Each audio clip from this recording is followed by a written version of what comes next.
federal programs are designed to either fund what they call the SEA, which is State Education Agency, or an LEA, which is a local education agency.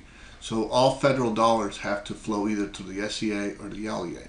In Florida, charter schools are component units of the school district, so they are not LEAs, so they cannot receive federal dollars directly. They would have to go through either the district or the state. So for example, the federal charter school implementation grants, which are for the schools starting up, those go through to the SEA, which is the state, then flow to the schools. For Title I, IDEA, Title II, and other federal funds like that, they flow straight into the district, and then it's up to the district how they disperse those funds. State statute was changed last year to allow charter schools to receive a prorated share of those dollars. However, there isn't a mechanism to truly calculate that because some of those programs are based on reimbursements and other issues. So as of this date, you still have charter schools not receiving the right allotment of those federal funds. There's two ways to fund, as I mentioned earlier, two ways to fund construction and maintenance dollars. The local dollars that flow in through 2 mil money that flow to the school districts that charter schools do not receive. Now the charter schools, the state has the PICO dollars, which are from communication taxes that are designed to fund construction of public school facilities. However, because of what's happened with the taxes on landlines and other elements, that those dollars have dropped significantly, where the traditional schools were getting funded from there. The reason is charter schools do not receive any other capital dollars. They had allocated PICO dollars to fund the capital outlay for charter schools.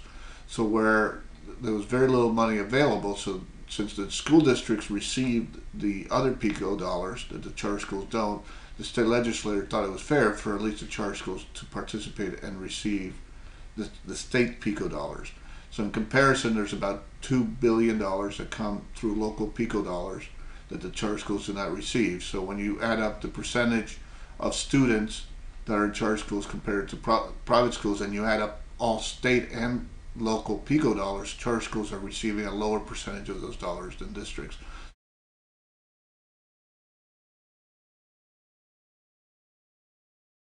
Charter schools use their operating dollars to subsidize because there is not enough capital dollars. So where capital dollars, let's say a lease might cost you $1,000 a student or something like around those numbers, your PICO dollar is only about $500. So you're basically, to the net effect, you're taking $500 from regular operating to fund your facility, where traditional public schools does not need to do that because they have their 2 mil dollars financing their facilities. So they're in effect 100% of the FEFP in a traditional public school goes to fund their programs. Where in a charter school, the charter school needs to use part of those funds to fund their facility costs. And even though on the facility cost side, on average, it costs from anywhere from $10,000 to $12,000 to $13,000 a student station to create a student station for a charter school, it costs twice as much for traditional school. So charter schools are delivering a much more cost-effective student solution than the traditional schools are.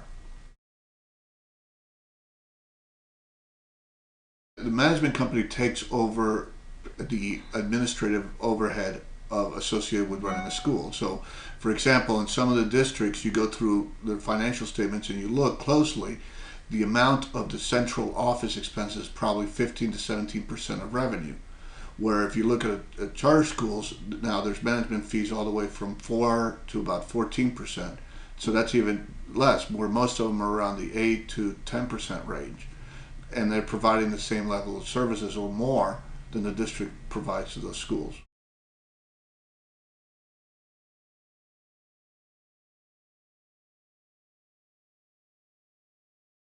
They need to have their overall management. Somebody has to do the accounting, somebody needs to do the human resources, somebody has to do that.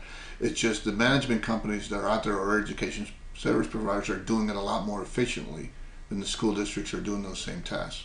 They need to do a study to basically look exactly how much dollars is going into the classroom or into the actual school building. And districts are very hesitant to break that data out. So to be able to actually talk with principals at the traditional school level and say, okay, what's your budget? How much dollars are you getting? Now they get the building for free. That does not for free, but because there's some bondholders out there that take objection to that. But they get their facilities paid for from other sources of funds, so they have their FEFP that they get, but the district is taking a cut of that. Great. So you're better off. The charter schools are again doing that more efficiently than the district is.